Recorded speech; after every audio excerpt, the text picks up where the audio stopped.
Class 11th chemistry में unit 12 organic chemistry का आज का हमारा टॉपिक रहेगा कीटोन का नामकरण एवं कार्बोक्सिलिक अम्ल का नामकरण।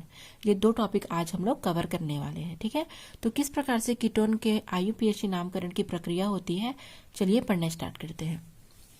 तो कीटोन में क्रियात्मक समूह C डबल बॉन्ड O रहेगा। ठीक है, अगर कोई भी चैन स्ट्रक्चर है उसमें C डबल बॉन्ड O है तब आपको समझ लेना है कि यहाँ पर कीटोन उपस्थित है। तो इसमें क्रियात्मक समूह C डबल बॉन्ड O उपस्थित होता है।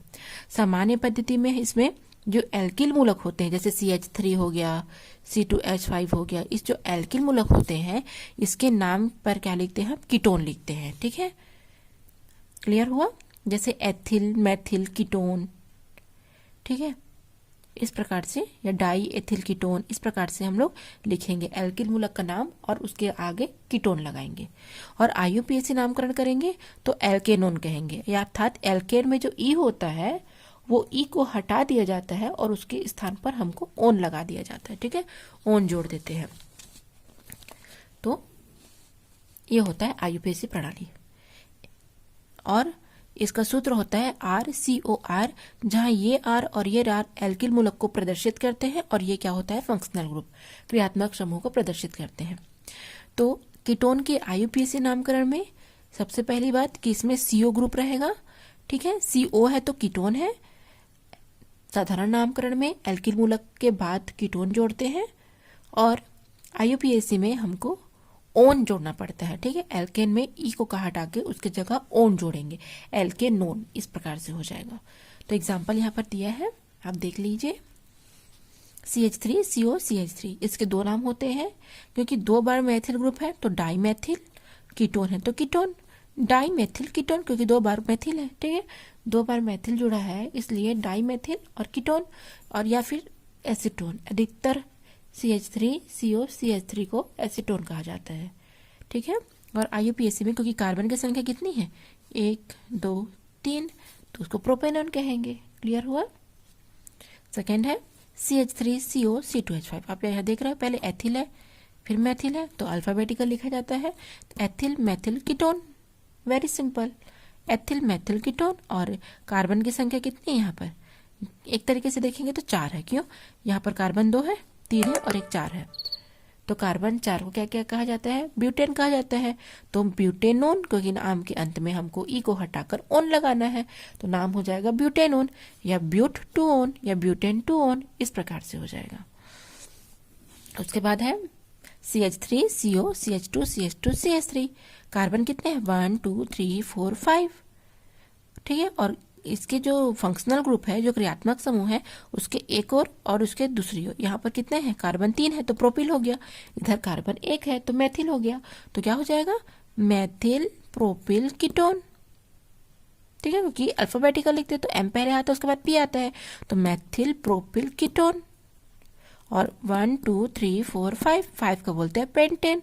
यहाँ पर नाम के अंत में ओन लगाना है क्योंकि ये कीटोन है, तो क्या हो जाएगा, पेंटेन नोन, पेंटेनोन भी लिख सकते हो, या 2 पर लगा है क्रियात्मक समूह तो पेंट टू ओन या पेंटेन टू ओन, ये भी लिख सकते हैं। यहाँ पर दोनों तरफ देख सकते हैं एथिल है, जैसे यहाँ पर दोनों तरफ मैथिल था वैसे यहाँ दोनों तरफ एथिल है, तो इसका नाम हो जाएगा die ethyl ketone, die ethyl ketone. और कार्बन 2 है और ये 5 हो गया, 1 2 3 4 5, तो 5 को बोलते हैं पेंटेन। तो ये किस पर लगा है, 3 पर लगा, क्योंकि यहाँ पर 2 कार्बन है, तीसरे पोजीशन पर है, तो पेंटेन 3 ओन, क्या हो जाएगा, पेंटेन 3 ओन हो जाएगा। चलिए एग्जाम्पल देखेंगे अब इसका हम लोग।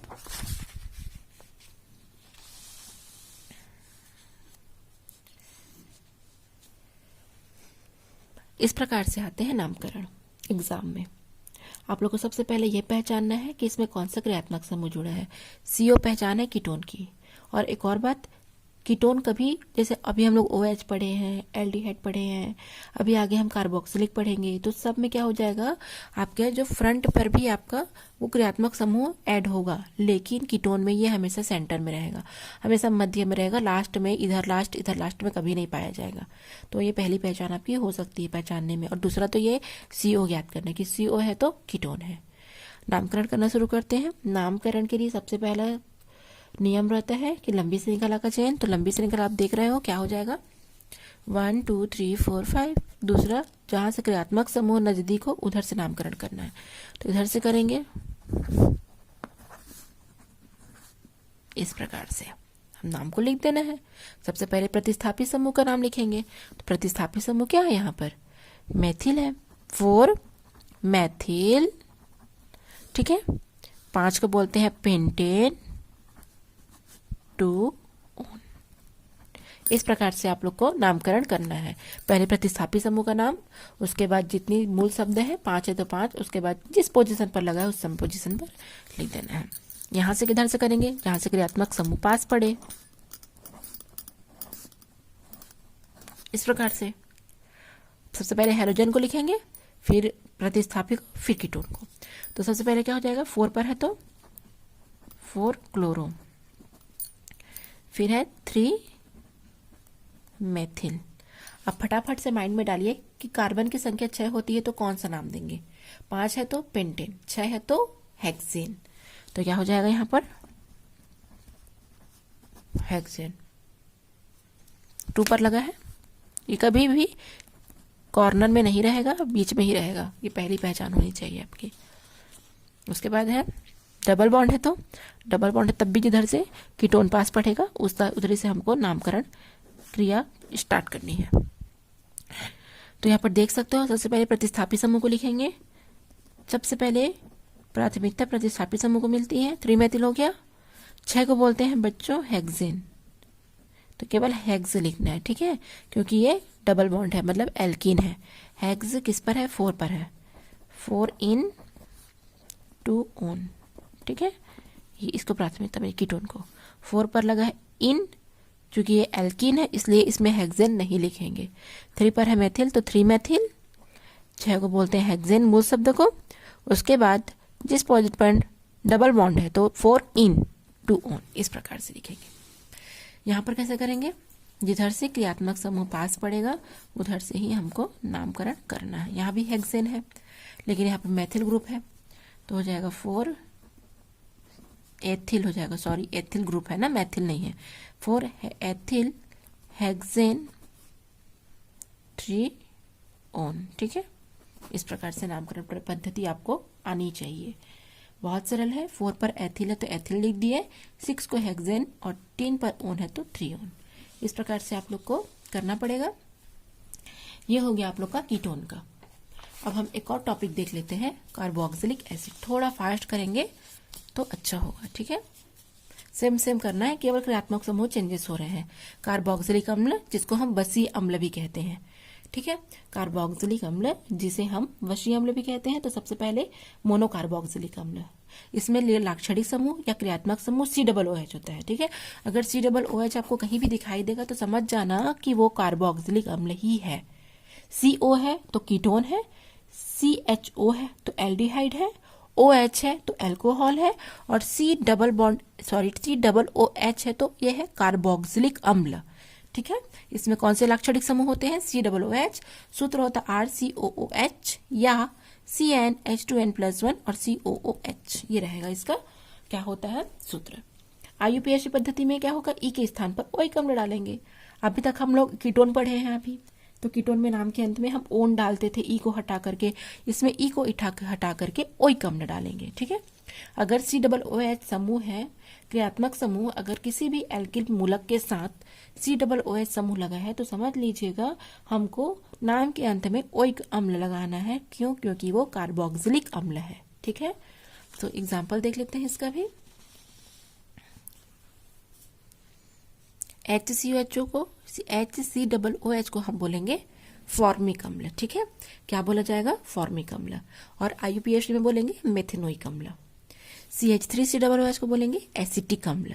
ये नाम आपको याद रखने हैं, ठीक है, एसिटिक अम्ल या एथेनोइक अम्ल, क्योंकि कार्बन की संख्या 2 है। CH3COOH CH2 इधर से नामकरण करेंगे तो प्रोपियोनिक अम्ल को कार्बन 3 है या प्रोपेनोइक अम्ल, ठीक है। यहाँ भी सेम हो जाएगा, ब्यूटेरोइक अम्ल क्योंकि कार्बन की संख्या 4 है, यहाँ भी ब्यूटेरोइक अम्ल।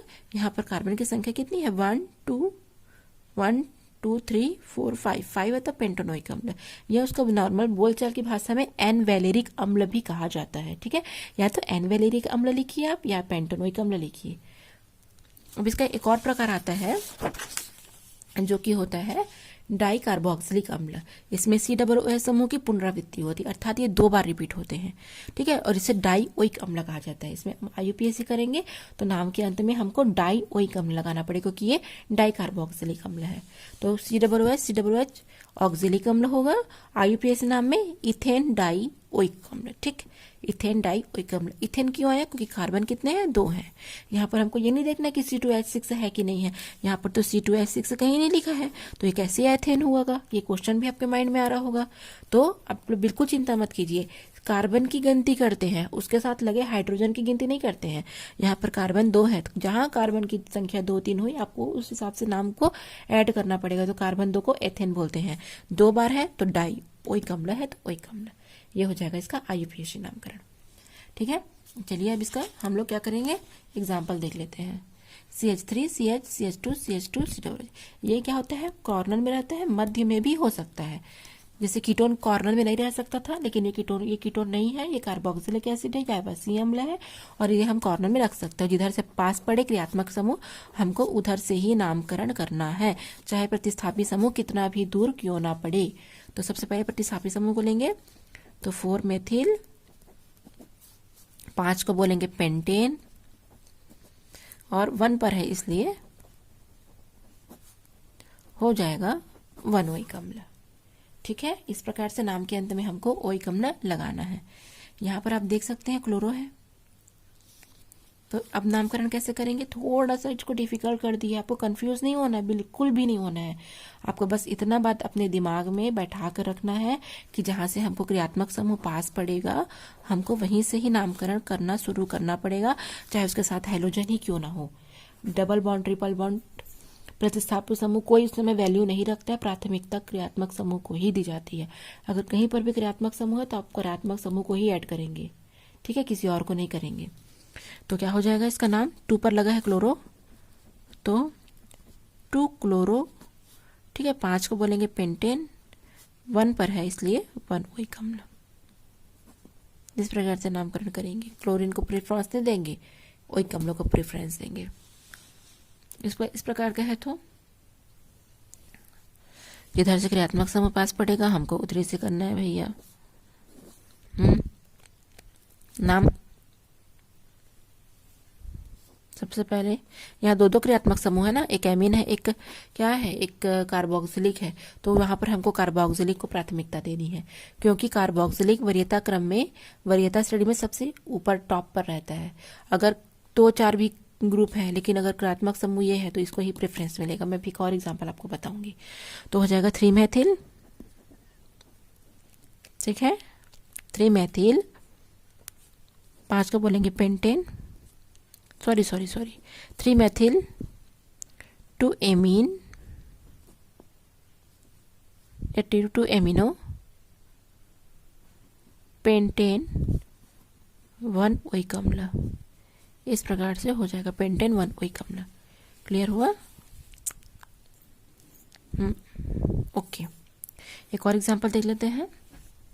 अगर 2 क्रियात्मक समूह है तो क्या करेंगे? ठीक है,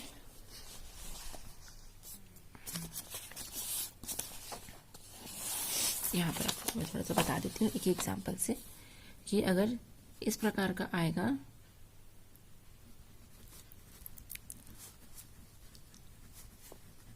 इस प्रकार से आएगा, तो अब नामकरण कैसे करना है? भाई इसको हाइड्रोक्सी लेना है, इस प्रकार से आएगा तो इसका क्या करना है? इसको हाइड्रोक्सी लेना है। ठीक है, इसको अब कीटोन ना लेकर के, सॉरी कीटोन लेना है, कीटोन ना लेकर के कीटो लेना है।